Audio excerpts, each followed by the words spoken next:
The tablet from VADO is a state-of-the-art thermostatic valve, beautifully designed with easy maintenance in mind.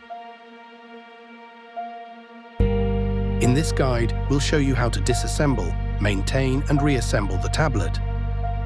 You will need the following tools to complete this job.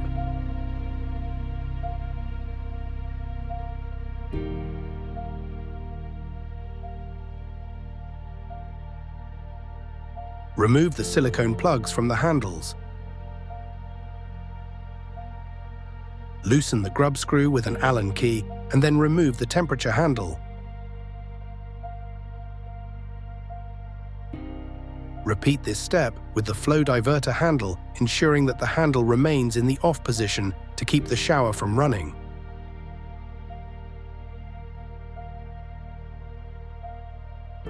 Taking care to not damage any of the surfaces, use a spatula-type knife to prise the chrome faceplate from the wall and remove.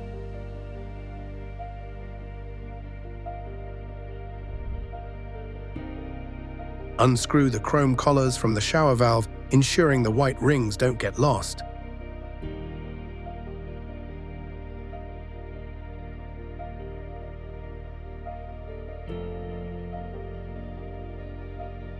Make sure that both of the handles are turned in the upright position. Taking care to not damage any of the surfaces, use a spatula-type knife to prise the chrome faceplate from the wall and remove.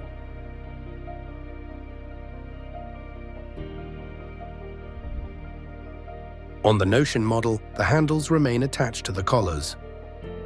Start by unscrewing the chrome collar from the temperature handle. Next, ensuring the handle is in the upright position, unscrew the collar of the shower control valve, making sure to stop the handle turning with one of your hands.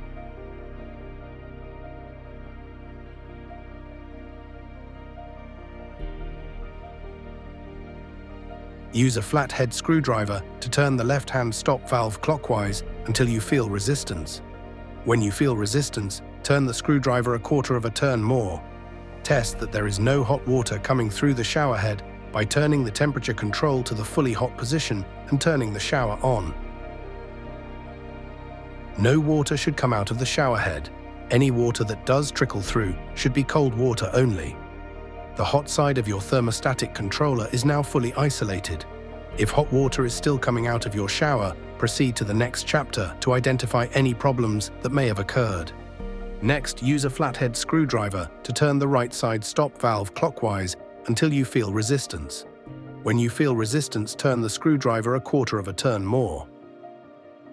Place the temperature control cover back onto the thermostatic valve and rotate the valve in a clockwise direction as far as it will go. Turn the shower controller to the fully open position.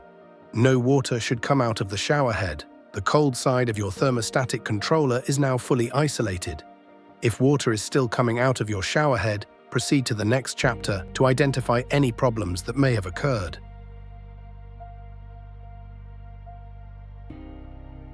If after taking the steps to isolate the water supply, there is still water flowing through the system, turn the main water supply off at the stopcock. When the main stopcock has been turned off, confirm that there is no water flowing to the shower by turning the shower on the main shower control valve. Return to the central off position. Use a box spanner to remove the hot side isolation valve.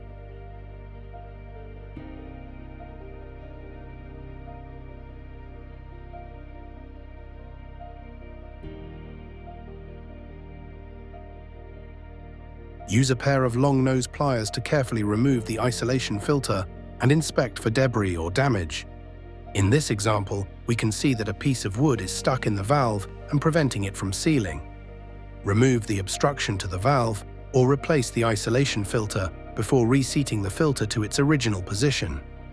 The filter should be correctly and securely seated before using a box spanner to return the valve housing.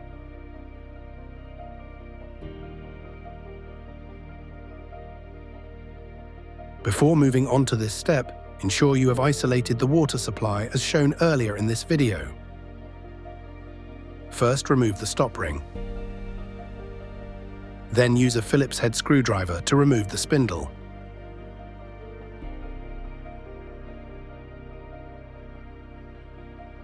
Use a large adjustable spanner to remove the retaining nut.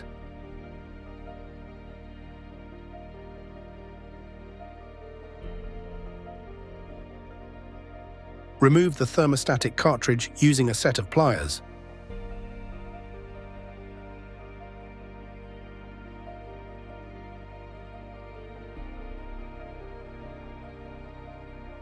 Before moving on to this step, ensure you have isolated the water supply as shown earlier in this video.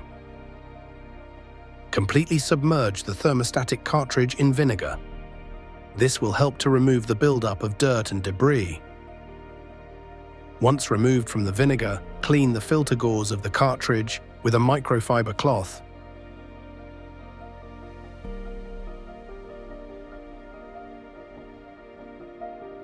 Put the temperature cartridge back in, ensuring that the grub screw is aligned correctly with the collar. Note that the grub screw is for locating purposes only and should not be tightened up. Screw on the large securing nut using a spanner or wrench to tighten back up. Hold the temperature spindle in position while you tighten the top screw.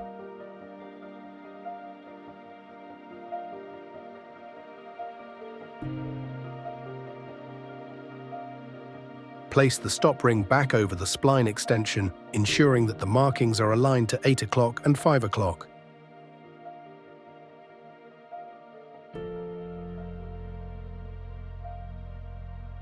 Before moving on to this step, ensure you have isolated the water supply as shown earlier in this video.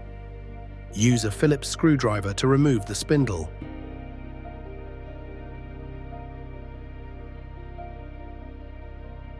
Use a wrench or spanner to remove the housing nut.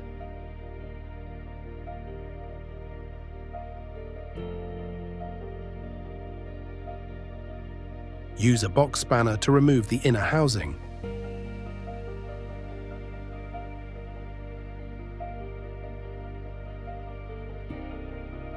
Then remove the diverter by carefully rocking it back and forth and slowly pulling it out.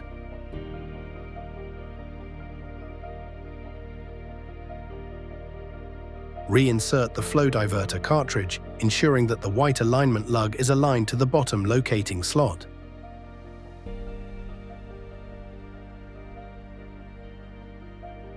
Screw the nut back on using a box spanner to tighten it up. Put the top nut back on, tightening it up with either a spanner or wrench.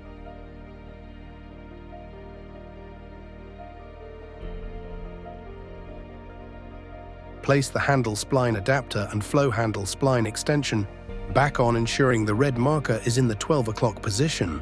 Screw these in place using a Phillips screwdriver. Note that the spline adapter has offset alignment gears, which by choosing an orientation allow for perfect handle alignment.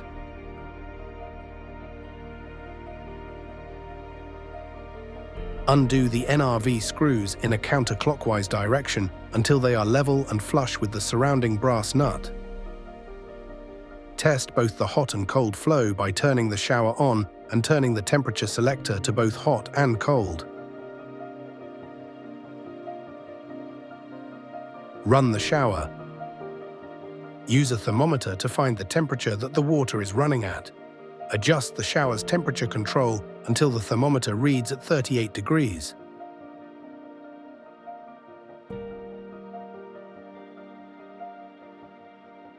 Screw the chrome collars back into place by hand, ensuring that both of the white rings are attached.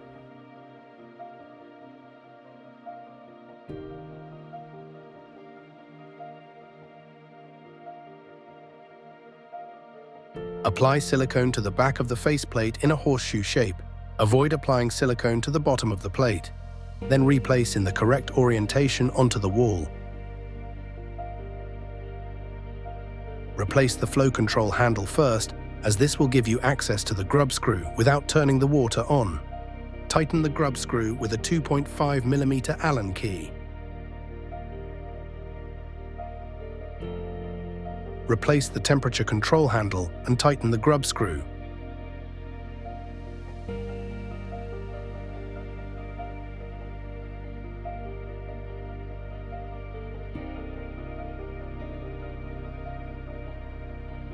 Put the silicone plugs back in to seal both of the grub screws.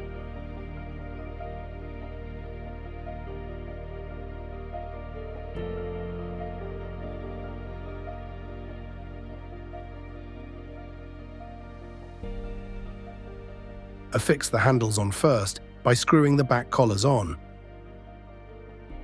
Ensure that the on-off and temperature indicators are set to the 12 o'clock position.